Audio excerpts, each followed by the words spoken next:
Praise the Lord. ദൈവനാമത്തിന് മഹത്വം ഉണ്ടാകട്ടെ. ഇന്നത്തെ നമ്മുടെ വചനചിന്തയ്ക്കായി റോമർക്ക് എഴുതിയ ലേഖനം 8-ാം അധ്യായം 13-ാമത്തെ വാക്യം. നിങ്ങൾ ജഡത്തെ അനുസരിച്ച് ജീവിക്കുന്നു എങ്കിൽ മരിക്കും നിശ്ചയം. ആത്മാവിനാൽ ശരീരത്തിന്റെ പ്രവൃത്തികളെ മരിപ്പിക്കുന്നു എങ്കിലോ നിങ്ങൾ ജീവിക്കും. ഇന്ന് ദൈവത്തിന്റെ ആത്മാവ് നമ്മോട് സംസാരിക്കുന്ന ഈ വചനം നമ്മുടെ ആത്മീയ ജീവിതത്തിന്റെ അടിസ്ഥാന സത്യമാണ്. നമ്മുടെ ജീവിതം രണ്ട് വഴിയിലൂടെയാണ് കടന്നു പോകുന്നത്. ഒന്ന് ജഡത്തെ അനുസരിച്ചുള്ള വഴി, മറ്റൊന്ന് ആത്മാവിനെ അനുസരിച്ചുള്ള വഴി. ദൈവവചനം വ്യക്തമായി പറയുന്നു, നിങ്ങൾ ജഡത്തെ അനുസരിച്ച് ജീവിക്കുന്നു എങ്കിൽ മരിക്കും നിശ്ചയം. ഇത് ശാരീരിക മരണത്തെക്കുറിച്ച് മാത്രമല്ല, ദൈവിക സാന്നിധ്യത്തിൽ നിന്നുള്ള ആത്മീയ വേർപാടിനെ കുറിച്ചാണ്. എന്നാൽ ദൈവം അവിടെ നിർത്തിയില്ല. അവിടുന്ന് ജീവനുള്ള പ്രത്യാശയുടെ വഴി നമ്മൾക്കായി തുറന്നു. ആത്മാവിനാൽ ശരീരത്തിന്റെ പ്രവൃത്തികളെ മരിപ്പിക്കുന്നു എങ്കിലോ നിങ്ങൾ ജീവിക്കും.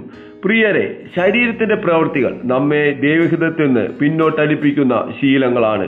അഹങ്കാരം, സ്വാർത്ഥത, അനുസരിക്കാത്ത മനസ്സ്, ഇവയെ നമ്മുടെ ശക്തിയാൽ മാറ്റുവാൻ നമ്മൾക്ക് കഴിയില്ല. പരിശുദ്ധാത്മാവിന് നമ്മുടെ ഹൃദയത്തെ പൂർണ്ണമായി ഏൽപ്പിക്കുമ്പോഴാണ് മാറ്റങ്ങൾ സംഭവിക്കുന്നത്. ആത്മാവിനാൽ നയിക്കപ്പെടുമ്പോൾ നമ്മുടെ ഇഷ്ടങ്ങൾ പിന്നിലാവുകയും ദൈവഹിതം മുന്നിലാവുകയും ചെയ്യുന്നു. അങ്ങനെ ആത്മാവിൽ ജീവിക്കുന്നവരായി നാം മാറുമ്പോൾ നമ്മുടെ ജീവിതം ദൈവഹിതം നിറഞ്ഞ അനുഗ്രഹിക്കപ്പെട്ട ഒരു ജീവിതമായി മാറും.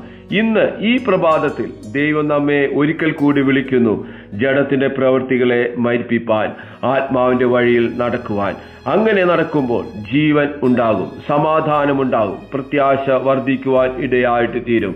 അതിനാൽ പരിശുദ്ധാത്മാവിനാൽ നയിക്കപ്പെടുന്നവരായി നാം എല്ലാവരും ജീവിക്കുവാൻ കർത്താവ് അധികമായ കൃപയെ നമ്മുടെ എല്ലാവരുടെ മേലും പകരുമാറാകട്ടെ. ഈ വലിയ പ്രത്യാശയോടെ നമുക്ക് ഒരുമിച്ച് പ്രാർത്ഥിക്കാം. സ്വർഗീയ പിതാവേ, ഞങ്ങളെ കേൾപ്പിച്ച നല്ല ആലോചനയ്ക്കായി ഞങ്ങൾ നന്ദിയോടെ സ്തോത്രം ചെയ്യുന്നു.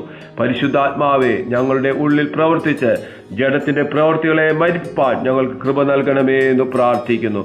സ്വന്തം ഇഷ്ടങ്ങൾ മാറ്റിവെച്ച് ദൈവഹിതത്തിൽ ജീവിക്കുവാൻ ഞങ്ങളെ പഠിപ്പിക്കണമേ എന്ന് പ്രാർത്ഥിക്കുന്നു. ഈ ദൈവശബ്ദം കേട്ട ഓരോ മക്കളെയും യേശുവിന്റെ നാമത്തിൽ അനുഗ്രഹിച്ചു പ്രാർത്ഥിക്കുന്നു. അത്ഭുതമാക്കുന്ന ദൈവകൃപയ്ക്കായി സ്തോത്രം. യേശുവിൻ നാമത്തിൽ തന്നെ ആമേൻ. God bless you.